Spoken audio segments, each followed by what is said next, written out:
Good morning, everybody. Happy Thursday to you.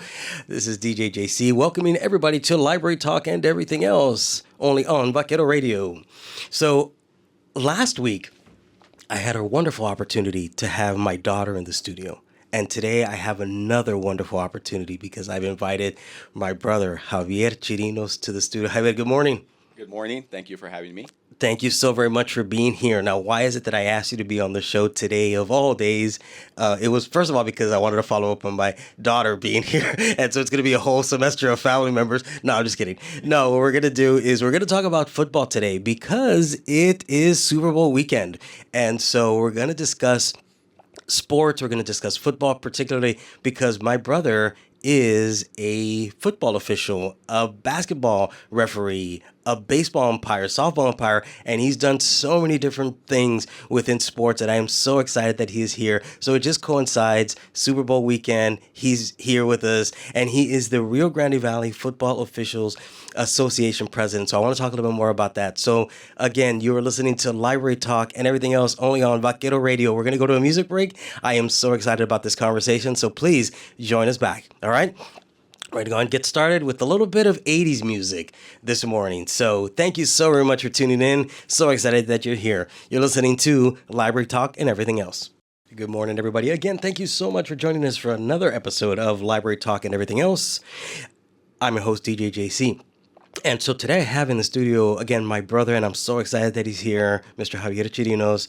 But a little bit about the show, if you're just joining us for the first time, if you've never heard the show, thank you so much for discovering the show, and thank you for being here. It is a research-based show where we advocate for research, we push for research. As a librarian, I am all about research. So what we talk about is information that can be validated, that we can go back and look at. So if I ever provide you with statistics, numbers, and things like that, it is because we have done the research in order to prepare for the class. For the show. I'm so sorry about that. I was preparing for a class yesterday.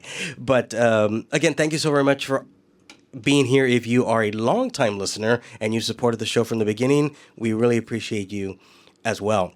And thank you for allowing us the opportunity to be part of your Thursday morning. So, again, if you're just joining us after the music break, I have my brother Javier Chirinos, and I want him to tell us a little bit about himself and about how he got started within officiating, particularly football, because I know that is his passion. So I want him to tell us about how he went about, where he's at in his officiating tenure and what he's been doing and how he got to the point to become the Rio Grande Valley Football Officials Association president. So again, thank you so much for being here.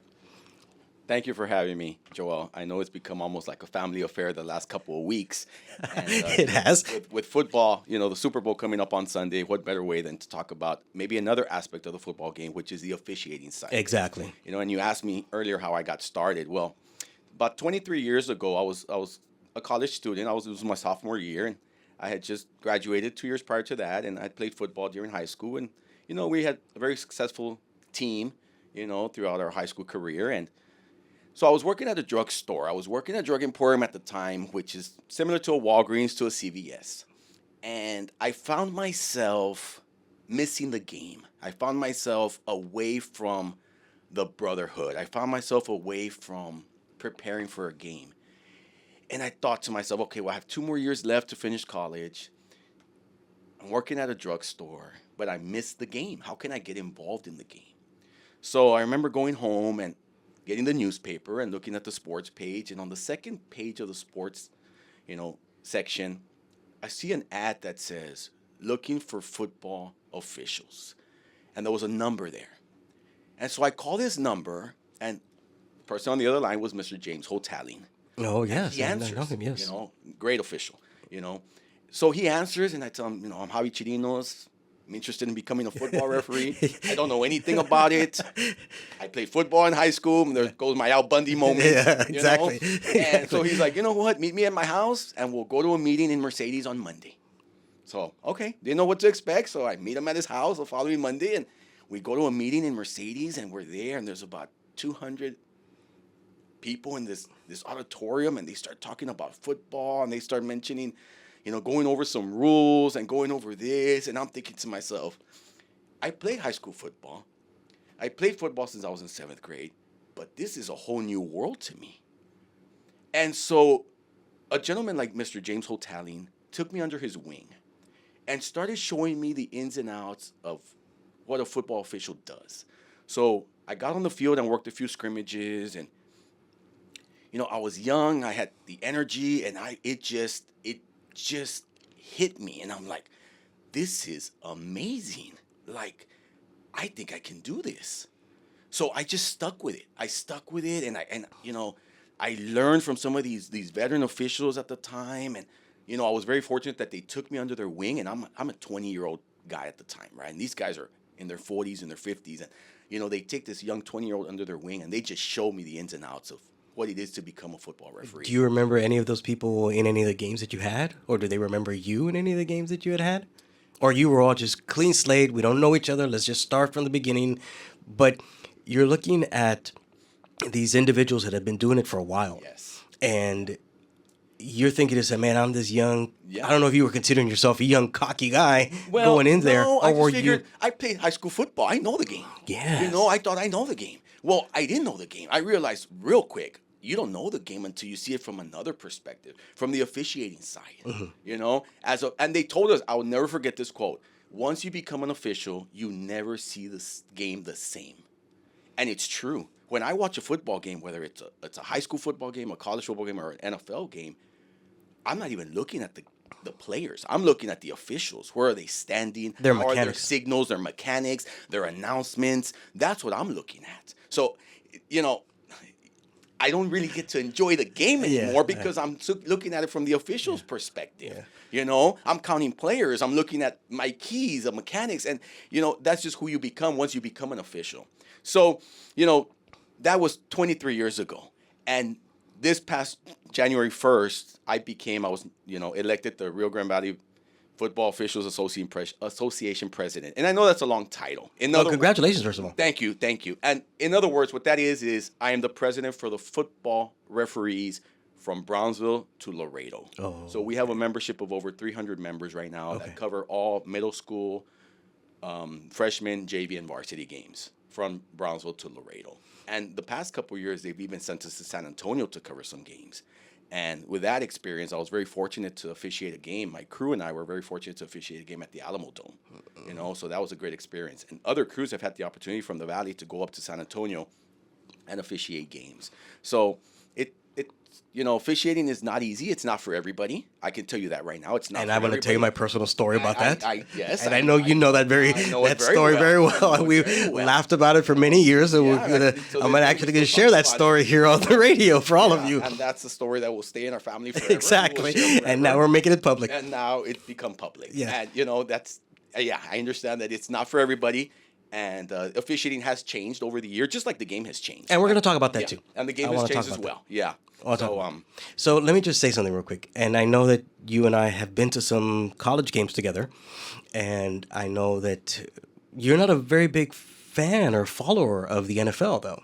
Correct. You follow college football. I am a big fan of college football. And it just so happens that Texas high school football follows the same rules as college football does. Okay. We follow the NCAA rules. Okay. So I think that's where my passion goes to college football. Okay. Now, the NFL has their set of rules, and it's very similar to college football, but they tweak the rules a little bit. Mm-hmm. You know what I mean? And that's understandable. But college football and high school Texas football share the same rules. So it kind of helps me to watch college football because I can understand the rules more, the mechanics more, and that helps us at the high school level. I'm always amazed at how those referees can make those calls on the fly. But I want to get back to something, because if you have been following the show from the beginning, we've already talked about football in one of my early episodes, and I mentioned that I am a New Orleans Saints fan. They didn't do very well this year, but I'm a New Orleans Saints fan, and I will call you every once in a while on a Sunday and say, hey, Javi, what do you think of this play? What do you think? Because it didn't seem right. It didn't seem right to me. And you're always there to clarify the rules and explain why it was a legitimate call. And I will defend the officials 99.999% of the time. Because even if they do make a mistake, and we've all been there, even if they do make a mistake, it is an honest mistake. It is not something intentional, And malicious or intentional. anything, It no. would never be malicious towards one team or the other. I mean, we're all human, and there's a human Error. aspect to the game as well, And a human error, right? too. And human error. You know what I mean? So, I mean, as much as we're in position, as much as we are concentrating, as much as we've prepared, sometimes we just don't get the call right. And And we understand that, and we're the first ones to know. We know as an official. I wish I could take that call back. Man, and that's just it's human error. You know what I mean? It's human error, and it's part of the game. You have done some big, major games in the Valley. Major games. I mean, you've done some championship games. And I've often asked you, how do you deal with the crowd noise? How do you deal with the bands? Do you deal with the external? And you've told me you don't even hear any of that. Yeah, The cheerleaders cheering. Once you become so experienced doing the officiating football, your focus is solely on the field. Your focus is solely on your keys, your mechanics, your positioning. What you're looking for on the field. In high school football, there's seven officials on. And you have your on own the crew. And I have my own football crew. Yeah, I'm what they call the crew chief. Okay. Right, but I always tell the guys on the crew, and I know other referees do this, other crew chiefs do this.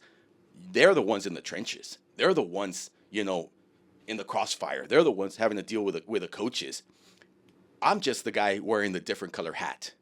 That's who I am. I'm just the guy wearing the white hat because I'm the one that has to announce penalties. I'm the one that has to communicate with the fans, have to communicate with the press box and let them know what's going on. But the other guys on the crew, they are the heart and soul of the crew. I'm just the guy wearing a different color cap, And we were very fortunate to have some big games in the Valley. And, a lot of crews in the Valley have worked very big games and deservedly so. You know what I mean? They do a great job. These guys do a great job in the Rio Grande Valley.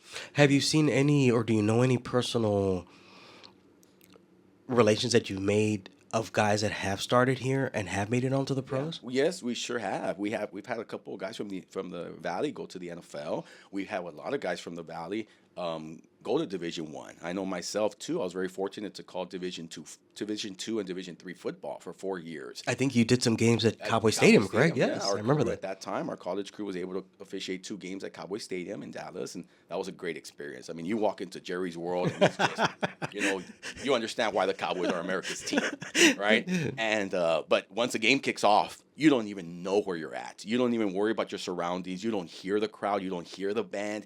It's almost just like white noise in the background. You know what I mean? And it's all about that's what it is. happening. Once you're on the field, because your sole focus is on the field and what the players are doing, and you're always preparing for the next play, and you're always focused on the play at hand. I was a teacher before I became a librarian, and I would go to the middle school games. I was a middle school teacher. And it was so surprising when you would see the leap that these students would make from 7th grade play to 8th grade play. And then I guess going to high school is just a tremendous leap. I mean, we see some athletes, even at the varsity level. I mean, these athletes are remarkable nowadays. Their preparation, their strength, their quickness. It's a year-round sport now. It's become a year-round sport where you're just constantly preparing and exercising and performance and strength. And it's a big thing nowadays in the off season, right? And these players are just amazing. I mean, you see some athletes and you're just like, how did he just do that? You know what I mean? I know in our days, I mean, that wouldn't happen as often as it does now. These one-handed catches, these amazing plays that you see just at the high school level, at the varsity level, and us as officials, because the players have grown so much and they've become so advanced in their performance on the field, we as officials have to do the same thing. And that's what I was going to ask you next was, so often. how, okay, let me just say, you've been doing this, like you said, for over 20 years. How have you seen the game evolve? And I know you talked a little bit about that, the one-handed catches, and a lot of that is probably coming from highlight reels that these young players are looking at and they want to emulate and so forth. But at its core, at the core of the sport itself, how have you seen it evolve? Has it become faster? Has it become just quicker? Has the sport just become more dangerous, I guess, in a sense as well? I would say the speed of the game has really improved a lot over the last years. I know I started 23 years ago. The speed of the game has improved a lot. And I always say this, as the players in high school stay 16, 17, and 18 years old, we get older. We get into our 40s. We get into our 50s.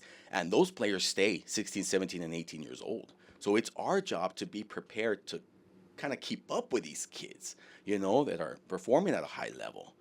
And so, I mean, as we get older, they get younger and younger. It Yes, seems like, exactly. and faster and stronger and stronger And more talented. and more talented. Yeah, you see a lot more athletes from the Rio Grande Valley going to sign, at colleges and going to sign to Division I schools, and which is a great thing, because they're putting the Rio Grande Valley on the map.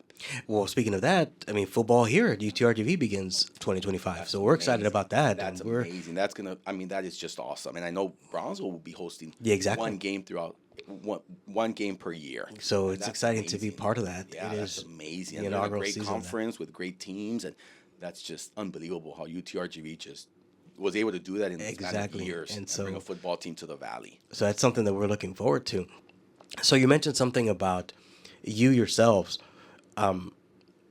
this fraternity, I guess, that you kind of create and you bond with. And it's so important, I think, that you have to have the right members of a crew. So going into it, Javier, somebody that would be interested in becoming an official, what is it that they would need to bring of themselves? What is it that they would need to say, hey, I'm ready to become an official.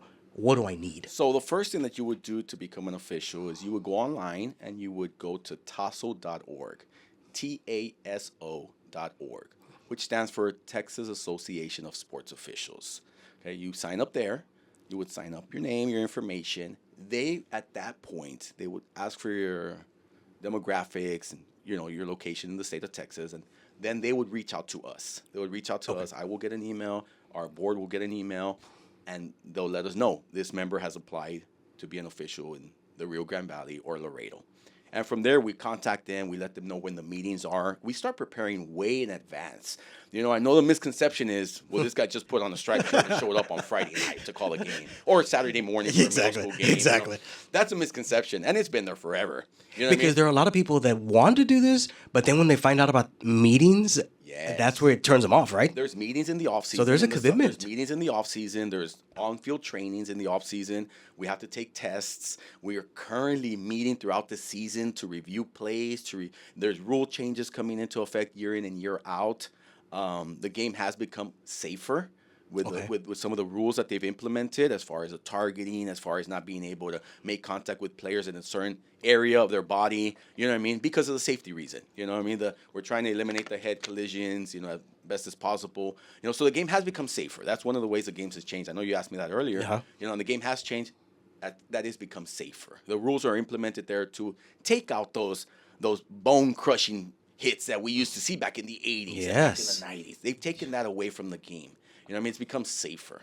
The kickoff rules. The Oh, kickoff yes, that's rules have changing in the changed NFL as also. well. Yeah. Yeah. I know it's changed in the NFL. College and high school still use the same kickoff rules, but I know in the NFL it's changed a little bit to avoid the head-on collisions where a guy's running full speed 60 Yeah. yards to one guy just receiving a Yeah, kick exactly. from the air. You know what I mean? So it becomes safer. You know what I mean? So to sign up, you would go to taso.org, TASO.org.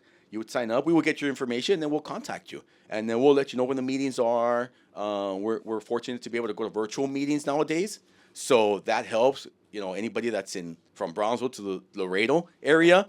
If you want to officiate, there's virtual meetings that we have to attend. There's a few meetings in person. There's clinics. There's tests we have to take online. But you're never going to be alone. Somebody that starts off, well, I don't know what to do, or I didn't play the game, so I don't know it well. You'll never be alone. You'll always be on the field with a veteran official, with somebody that's been there for many years that can take you under their wing and help you out. I wish that would have happened to me. So we're going to talk a little bit about that. Yeah, But we'll talk about that. it's open to men and women. Of course, men and women. Yeah, we see women in the NFL now. And they're having Yes, that's great true. careers. So it's not a men-driven league anymore. Mm-hmm. Where women have in the college ranks. You see women coming up in the high school ranks. We have few women in our chapter, in the Rio Grande Valley and Laredo chapter, and they're amazing. They do such a great job. You know what I mean? And in the NFL, those female officials are just unbelievable how good they are. So you've gone to a couple of pro conferences, right, throughout your Yes, your we have career? we have attended some pro conference, some clinics, some meetings, and you hear those guys speak, and and then you see them on Sunday afternoons, and you're just in awe. I mean, how those guys are. Those guys for one, they're the elite of the elite. They are the all-stars of all-stars. I mean, those guys have started from middle school, high school, college ranks, and to become an official in the NFL. I mean, those guys are just amazing, amazing. They're amazing people, but they're really good officials. But that's not all they do. That's not all they do. No, a lot of them are attorneys, businessmen. They're dentists. They're educators, just like myself. I'm an educator. You have all aspects of life. But man, those guys working the Super Bowl this year, I mean, those guys are the elite of the elite. So going back to us being a research-based show, I did a little bit of research on NFL salaries for the referees. And according to what I found, NFL officials can make nearly $300,000 per year. And the average NFL referee is likely to make around $205,000, which works out to approximately $12,000 per game. And it's based and varies on experience. So how much do the referees make working the Super Bowl? And we were talking about this before the show, that the guys that are the Super Bowl chosen referees are the elite of the elite within the NFL, right? And again, according to what I found, the NFL has not made it public information, but they're going to be receiving a bonus of $4,000. So referees selected to work Super Bowl can make a bonus of $30,000 to $50,000. So for one game, now again, one game, but a lot of preparation that goes into that one game. Years and years and years of preparation, years and years of calling at the high school level, years of calling at the college level, developmental programs going into the NFL. Yeah, I know. You mentioned salary, and I will tell you this: I'll never forget this. My very first middle school football game that I officiated, I got paid a whopping $22.50. And obviously, in the course of 23 years, it's increased. We would hope, if we're promoting it, we hope that it increased. I always tell younger folks and young women and young men that are, especially at the college level, if you want to put money in your pocket and you want to stay active and you want to exercise, officiating is the best way to go. And somebody that's looking into becoming a coach, what better way to become a coach than to know the rules of the game? Whether it's a football coach or a basketball coach or softball, baseball, soccer, what better way to become a coach than to know what are the officials looking at? Looking at it from another perspective. So I encourage any college student that's out there, like I was. I was a sophomore and I was like, man, I missed the game. I played high school football, scored 2 touchdowns in one game. There goes my Al Bundy once again. And, go out there and officiate. We'll take care of you. We'll help you along the way. And, who knows? Maybe one day, 23 years later, you'll be the president of the Rio Grande Valley Football Officials Association. Exactly. And I can't take all the credit for it. I've had a great support staff along the way, and to this day. And some wonderful mentors, too. You've talked about some of these people. Yeah. Well, first of all, our parents, I mean, are just super supportive of my officiating career and where I've been and what I've done. My kids, I mean, also, they go to my games and they support me. My fiance, she's at all my games in the Rio Grande Valley. I know when I'm making a call and maybe 5,000 people are against me, I know there's one person in the stands that has my back. That's going to support you. That has my back, and, I can always look up to her in the stands, and, She knows you made the right call.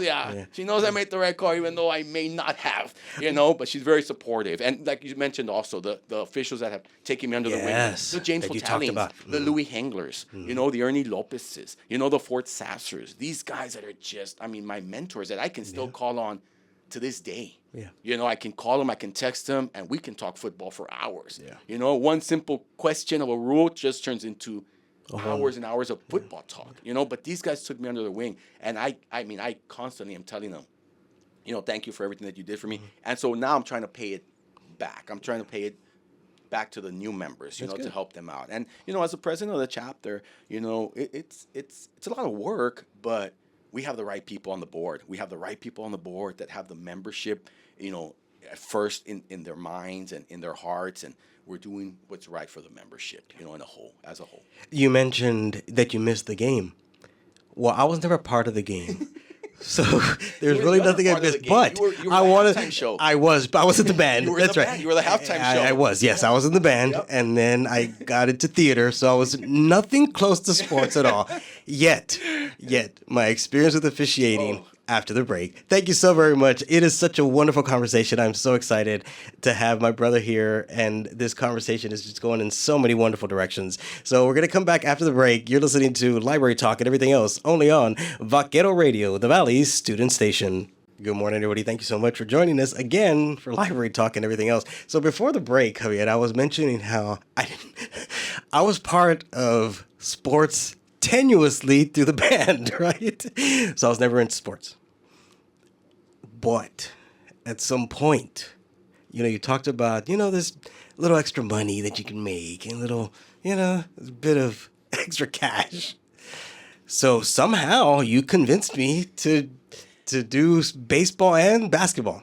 So we'll start with the baseball first. I know you've done umpiring as well, and I didn't realize how technical of a sport baseball is. And I don't know for you whether football or baseball is tougher, because it is such it is such an intense sport. You don't think it. Yeah. It seems very passive. I did baseball. I umpired baseball for 12 years.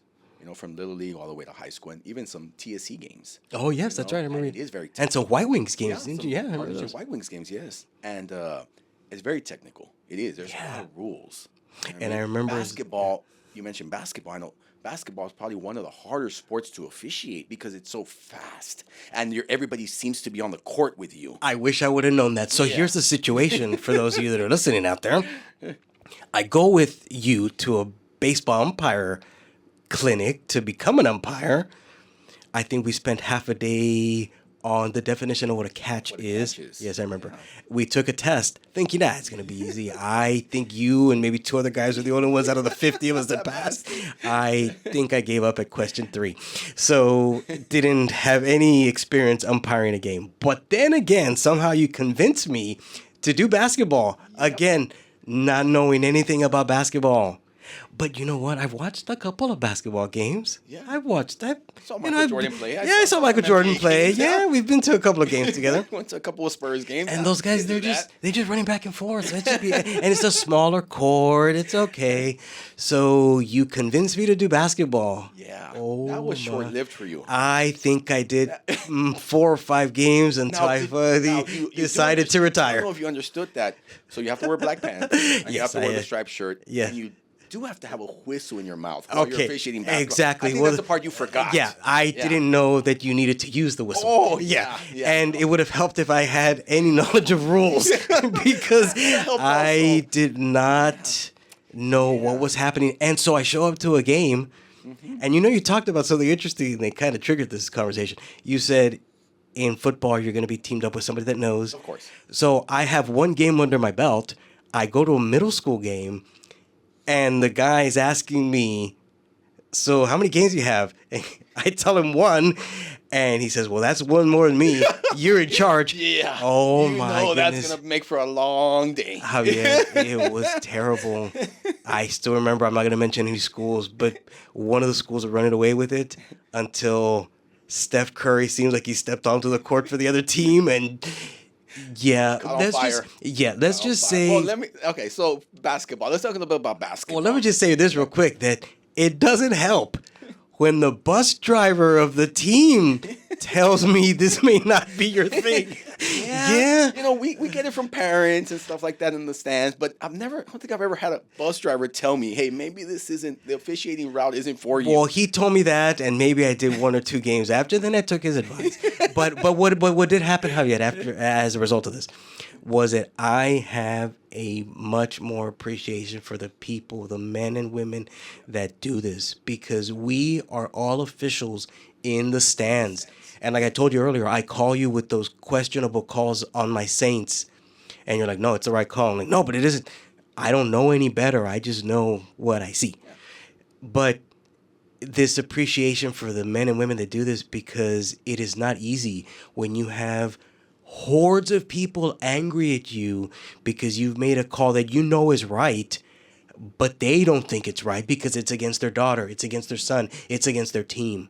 And so you've experienced that both in high school, basketball, football, and so you said it right now. 500 people are screaming at there's your been games where 5,000 people. we've been at games where there's 8,000 people. There's a district title on the line. There's been 10,000 people. There's playoff implications on the line. Or maybe a playoff game. And that every time I turn on that microphone to announce a penalty, I know that half of the stadium might boo me, and the other half is gonna cheer me.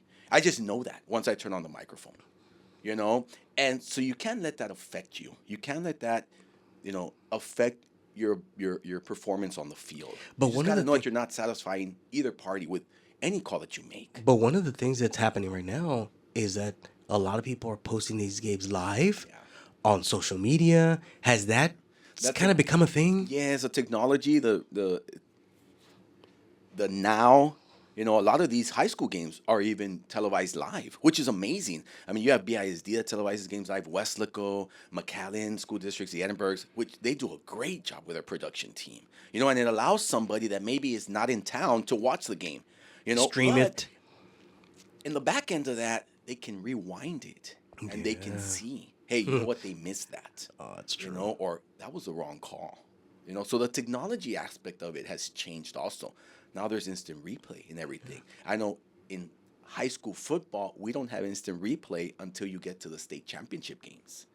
Oh, okay. At state championship games, there's instant replay. They want to make sure we get it right, And believe it or not, we have a very high percentage rate of getting calls right, without instant replay. Instant replay is just there for those one or two calls. You know what I mean? That ball that you barely see skip off the ground, off the turf, that foot, that toe that touches a sideline that makes it out of bounds. Yeah. And we've all seen those. You know what I mean? And it's so hard to even make a call on replay, let alone try to make that call live. Exactly. And it's difficult. And so you mentioned how you try to do it.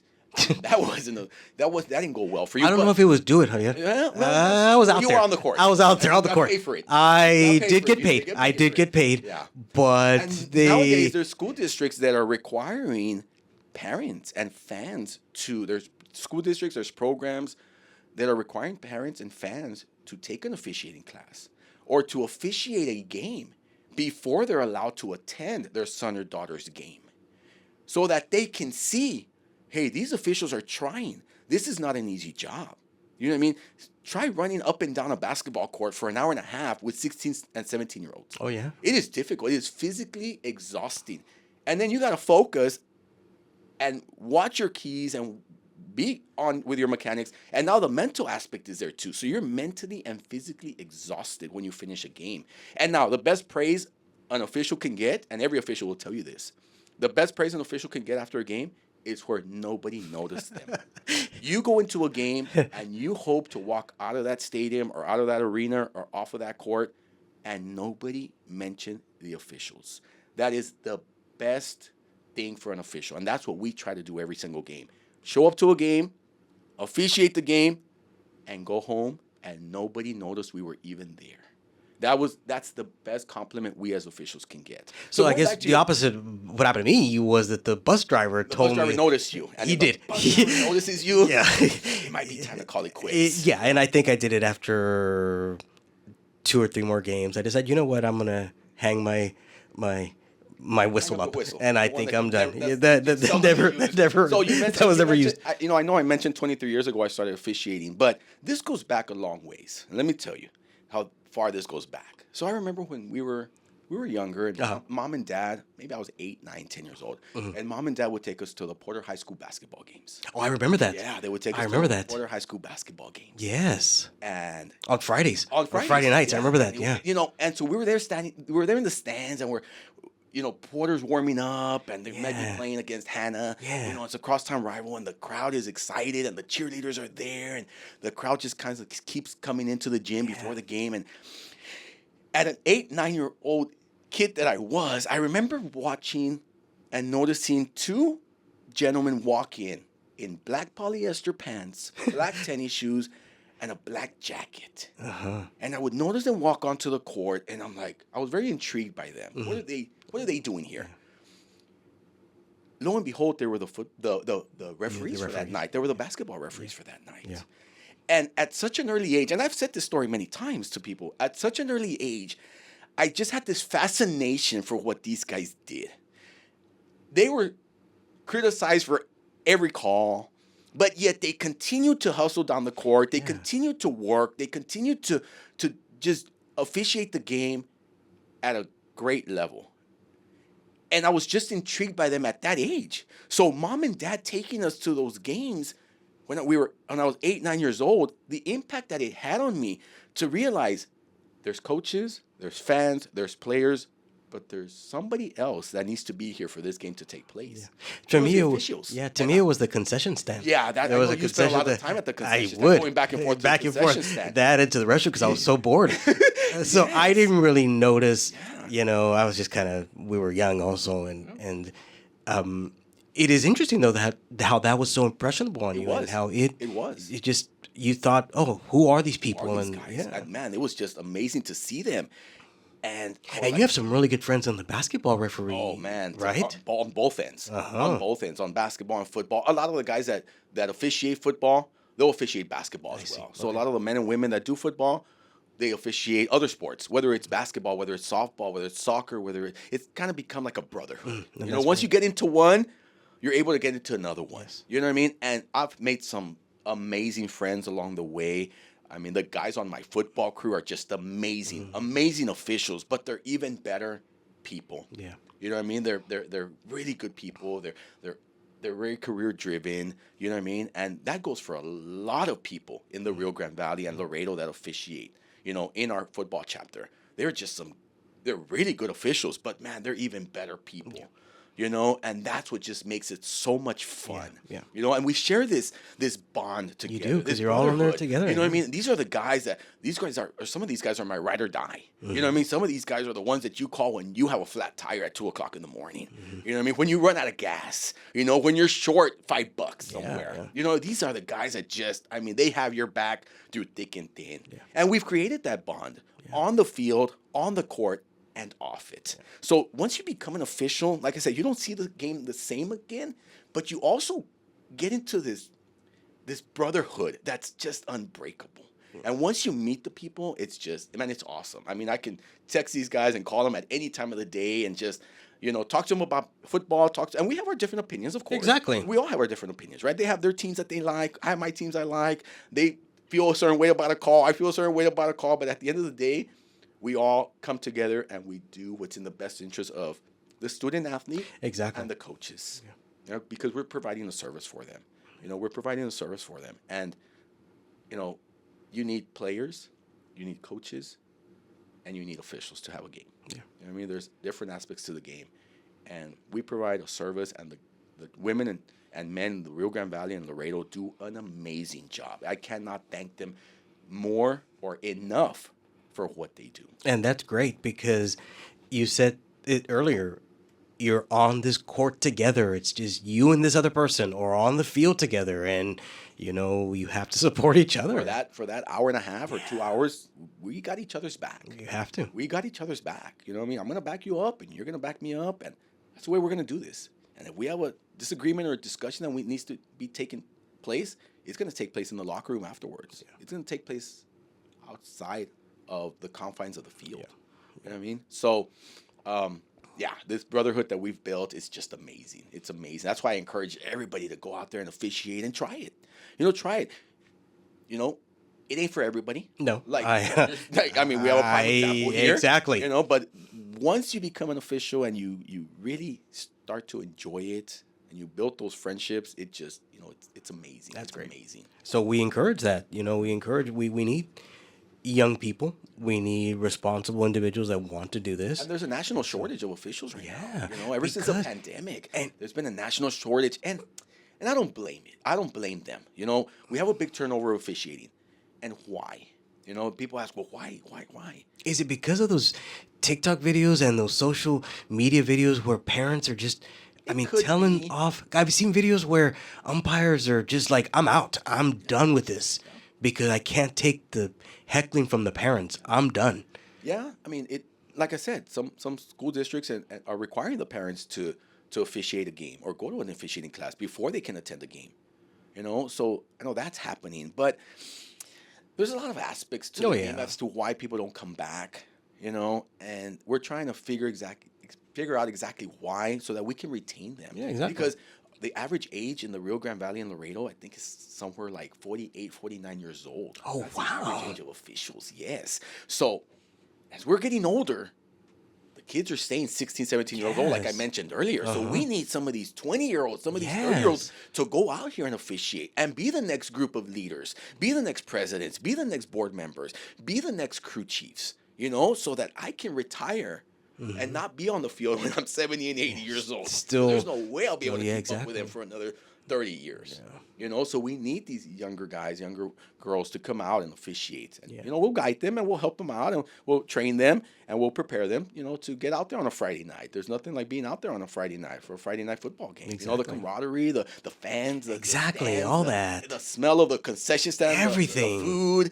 I mean, it's just amazing. The performance of half times, like just everything, the announcements, the Everything. production team, everything. These high school's big in Oh, yeah, high school high school football football is is king. huge. It's king, It's in, king in Texas. Texas. That's You know, right. and to be just a part of it as an official, it's just an amazing experience. You talked about the Super Bowl a little bit earlier and the crew that does go to the Super Bowl, that have put their years in. So I wanted to just kind of pivot a little bit. I know we're running out of time. And again, this is such a wonderful conversation that we had. I wish we had more time. But just a couple of things about the Super Bowl. It is this weekend. It is going to be the Eagles versus the Chiefs. And any predictions? Well, it's a rematch of 2 years ago. Yes. It's a rematch of 2 years ago. I know the Chiefs are going for a three-peat. Oh, my goodness. That is crazy insane. That's just unbelievable that at this day and age, with free agency, with everything that goes on, that a team can just be so good for so many years. But at the same time, I mean, on the opposite side of that, I was reading an article that there is already Kansas City Chiefs fatigue. Let's get some new teams in there. I wanted Bills Lions. That's who I wanted to be in the Super Bowl. Anybody but. But again, they deserve to be there because they are the top-notch teams in their division.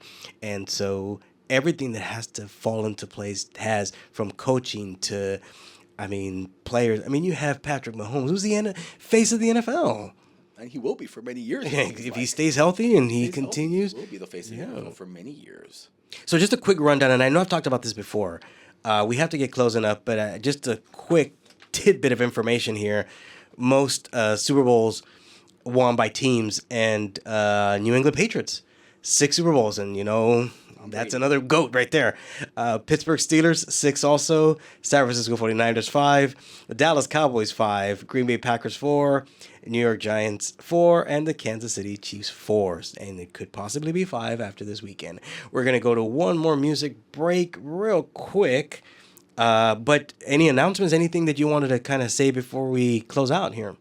If anybody is looking to become an official, please go to taso.org. TASO.org.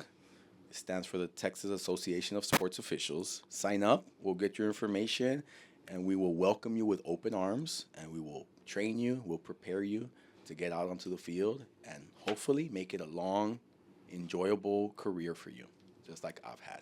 Thank you so much. We'll close out right now after this particular song. Again, you're listening to Library Talk and everything else only on Vaquero Radio, the Valley's student station. A little bit of La Coche to get your Thursday started. Again, thank you so very much, Javier, for being here. Any closing comments or anything that you'd like the audience to know before we end today's show? And it is so unfortunate that the time just flies by when we're here. And I have, these wonderful guests that come in, and I just wish I had more time with them. But thank you so much, honestly, for being here. You're welcome to come back anytime to discuss any other topic that we feel we can share with the group, with the audience. Thank you very much for having me. And anytime you want to talk sports or officiating, just call me and I'll be here. So glad to hear that. I want to wish everybody a wonderful weekend. I do want to thank Student Media for helping us out, as always, with setting the equipment up for our show. And I want to thank you for allowing us the opportunity to be part of your Thursday morning. See you all next week. Hasta luego. Bye.